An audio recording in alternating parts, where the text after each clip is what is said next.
Hi guys, it's Jessie Rhines, yoga therapist at Evolutions, and I thought I'd go for kind of like a low, light, cozy vibe for our meditation tonight. It happens to be later at night when I'm recording it, and I wanted to get back to something that we were working with together the other night. Parker Palmer's quote, "I will always have fears, but I need not be my fears, for I have other places within myself from which to speak and to act." That was just the very beginning of a whole other writing by Mark Nepo. And when I read it, I heard myself say, we could do a whole meditation on just that. And so I wanted to do so sooner than later. This is a time of great unknowns. This is a time where we're concerned about staying well. We might have all kinds of different effects from this pandemic affecting our finances, our schedules.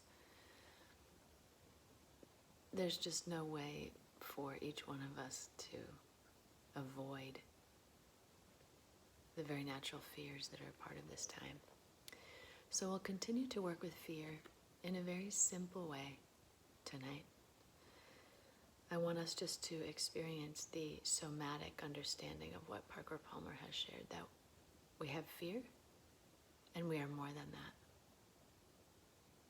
So let's let our eyes close.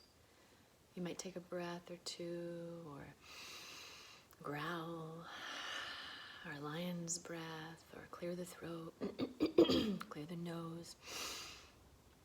Anything to help you arrive. You might twist or stretch. Surrender the body over to the ground. And relatively quickly, bring your awareness to your breath. You might take some lengthening breaths.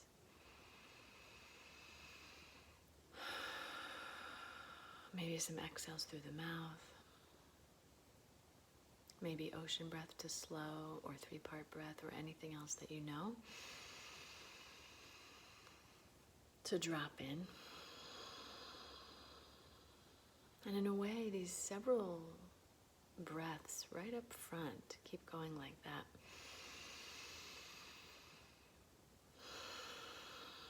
They're kind of a portal in. Never ever underestimate the power of the breath, as my dear friend Pam likes to say.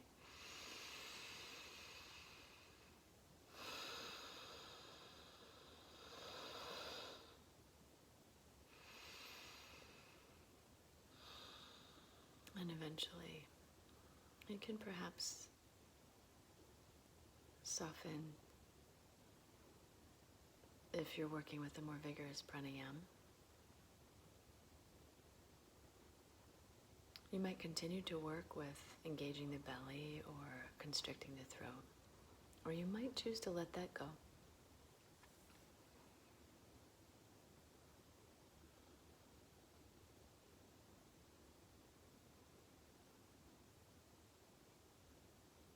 And I'd like for you to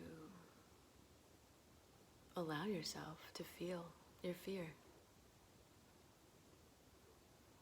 You can think of a recent bone of fear you've been chewing on, like a dog, or a rumination. If there's a particular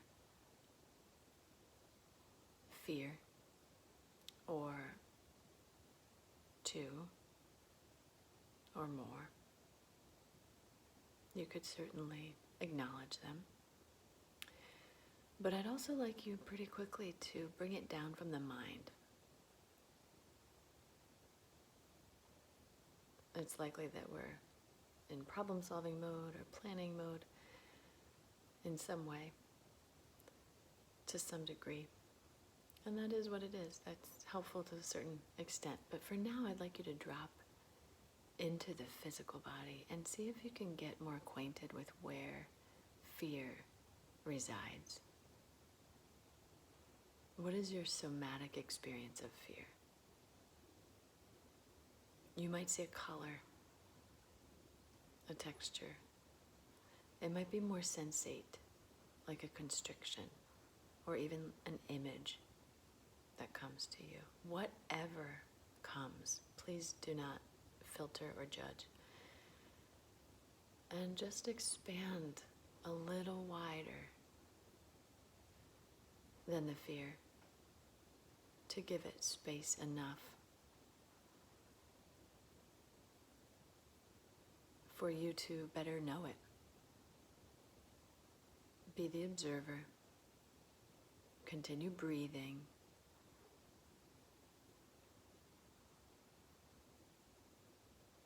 And this practice alone is worthy of its own practice, right? Feeling fear and breathing anyway.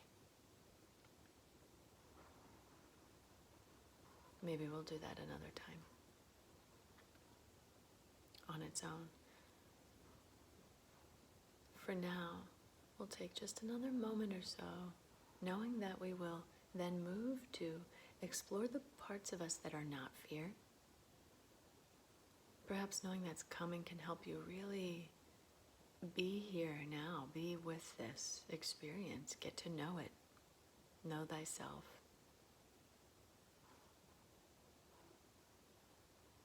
Self-study, svadhyaya, one of our ethical precepts as students of yoga.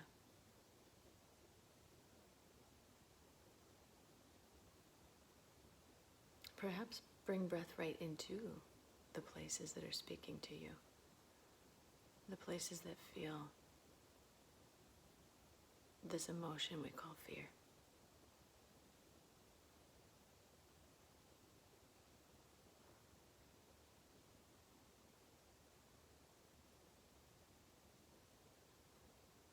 Just another several breaths, non-reactive, unhurried. You are growing your bravery now. You are growing your strength.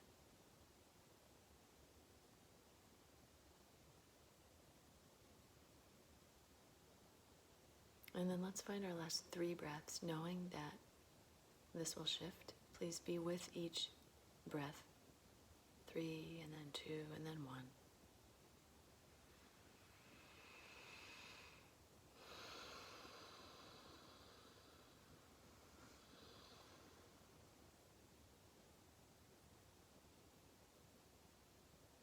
And simply let the practice go, the effort.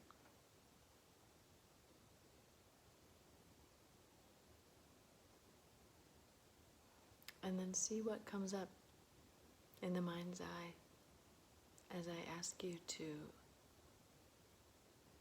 identify with parts of you that are not fear. It could be, again, a color, a sparkle, a texture. It could be something as small as your right pinky or your right pinky fingernail. It could be your eyes, the windows of your soul that others get to look into as they see you. Or your eyelashes, or your lips that smile, or your feet that are on the ground, or your hands that help and work, or your arms that hold and hug. It could be anything, a part of the heart, a part of the brain, the third eye, one of your chakras, if you're familiar with those.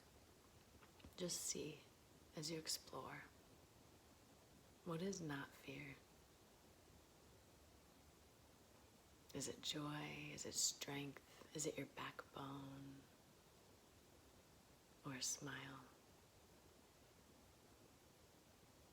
Maybe allow all of these experiences and don't feel constricted. You can move through multiple experiences that are not fear. Or perhaps one feels really worthy of your exploration.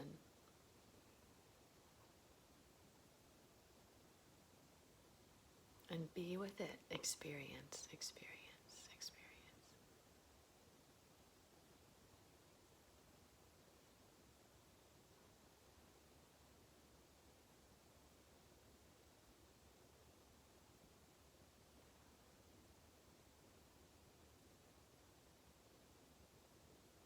Bringing breath, knowing this is a living practice.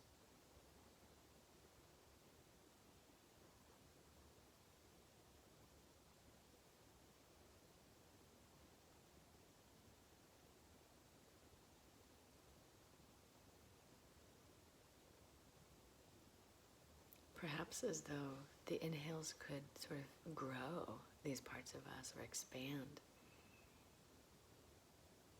these parts of us. Or maybe the exhales ground these experiences more deeply, or perhaps both.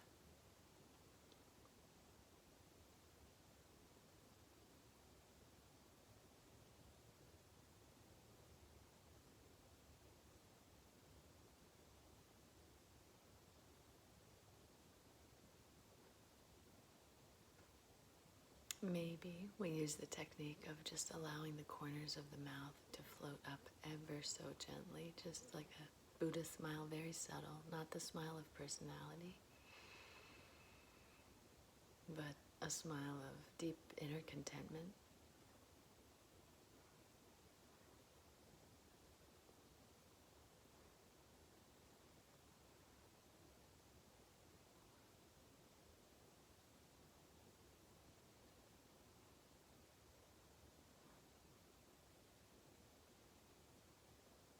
And again, we'll take several breaths like this, just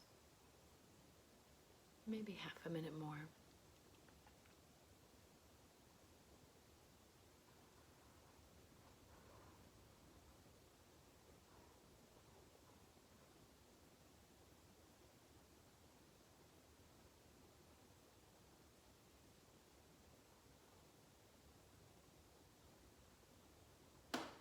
And eventually our last 3 breaths like this.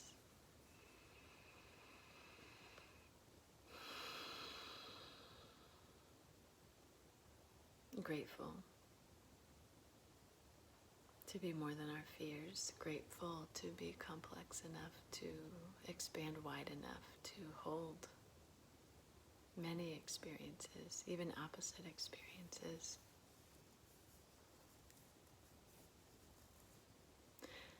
And after that last breath, I encourage you just to see if there's a way to take this with you. Is there a word like faith, trust, hope, joy?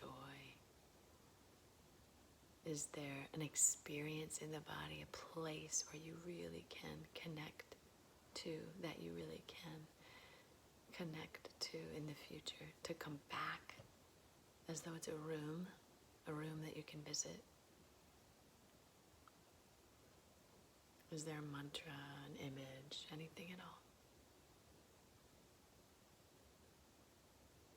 And then we'll just let that go, let the effort go.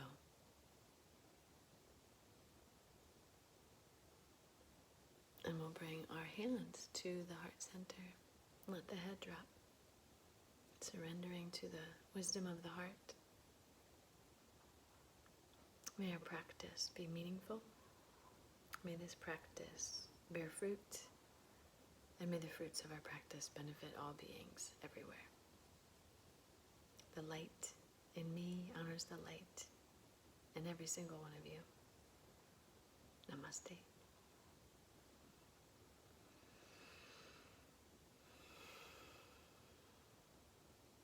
Remember, these tools are tools we practice in a formal meditation like this, and also in the living meditation that awaits you.